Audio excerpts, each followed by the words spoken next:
Welcome to Veil of Shadows. Book 1, The Amulet of Shadows, by Marie Mayer. Chapter 10, The Lattice Beneath. Elara did not sleep. The grove's interrupted alignment replayed behind her closed eyes in slow fragments, the darkening soil, the forming crown, the way the pull had shifted from general gathering to something more precise. To her. The amulet lay warm against her skin, even in stillness, as if it, too, refused to rest. Just before dawn, the tremor came again. Not sharp, not violent, but layered. One pulse, then another. Not from the grove, further out, separated by distance, but linked. Elara sat upright immediately. This was different. Not a single node testing, multiple. Her breath slowed instinctively as she reached, not outward in panic, but downward in awareness. The lattice was no longer theoretical. She could feel it. Faint threads in the soil, running beneath roots and stone, old as the grove itself. The nodes she had disrupted were not isolated attempts. They were points in a structure, a grid, fractured long ago, now trembling in uneven rhythm. She rose and moved to the window. The sky was pale, the horizon barely warming with light. The village lay quiet, unaware of the shifting beneath it. The pulses came again, not synchronized, but responding. When one weakened, another stirred. The network was compensating. It did not need a face to direct it. It had memory. Elara? Reese's voice came softly from the hallway. He had stayed the night in the front room, at her insistence after the grove's near completion. She did not turn from the window. "It's not one," she said. A pause. Then his steps crossed the threshold behind her. "What do you mean?" She closed her eyes. The amulet warmed gently, steadying her focus. "It's a lattice," she said. "Multiple nodes, dormant, but connected. When one falters, the pressure shifts to another." Reese went very still. "The ring." "Yes." The word felt heavier now, not theoretical, not historical. Present. She pressed her palm against the glass. "It's incomplete," she continued. "Still fractured, but it remembers its shape." Another pulse, this time from the north. Faint, but real. Her breath hitched. "They're not activating randomly," she said. "They're testing alignment, spacing." "How many?" Reese asked quietly. She swallowed. "More than I thought. Not dozens, but enough. Enough that if they began to complete in sequence..." The thought chilled her. She turned from the window and crossed to the table where she had left the archive volumes the night before. The older text lay open to the page describing the containment ring. She scanned it again. Should the nodes fall into alignment, the throne would gather again. Alignment, not activation alone. Spacing, geometry. She looked up at Reese. "We need to see the pattern." He nodded immediately. Without speaking, he cleared the table and spread out parchment. Elara retrieved charcoal from the mantel and began sketching the manor's position at the center, then the grove node to the west.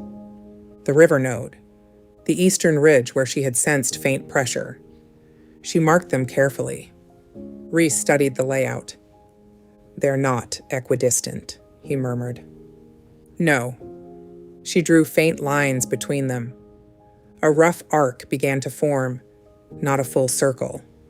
Not yet, but a curve. If extended, her stomach tightened. "It's not centered on the manor," she said quietly. "No," Reese agreed. "It's centered further west, toward the oldest roots, toward the hills where the land rose into stone, too old to remember its shaping." The fracture point at her hearth was only one seam in a much larger design. She was not the center. She was an interruption. The realization steadied her. and unsettled her. Another tremor moved through the soil. Elara froze. This time the pulses came closer together, 2 nodes responding in proximity. She closed her eyes and reached. The western ridge and north. They were not activating fully. They were answering each other. Testing phase alignment. The crown did not require a wielder to begin. It required cohesion. Her breath thinned. "It's trying to remember itself," she whispered. Reese's voice was low. "Can it?" "Yes." The word came without hesitation. The amulet flared faintly at her chest, not in warning, but in acknowledgement. The ring had once held this grid in fracture, but the ring had not been destroyed. It had been neglected. And now, someone had nudged the first stone. She opened her eyes slowly. The pulses did not stop. They did not intensify either. They were learning. Mapping her response time. She felt it then, a subtle shift. Not pressure, not pull. Awareness. From beneath the oldest roots to the west, something faintly recognized her interference. Not as threat, as variable. The crown lattice did not think, but its design adapted. When she disrupted one node, another compensated. When she balanced outward, it tested inward elsewhere. It was not personal, it was structural. The throne was never destroyed. It was only fractured. The realization landed fully. Her mother had known. The amulet had not been hidden as a weapon.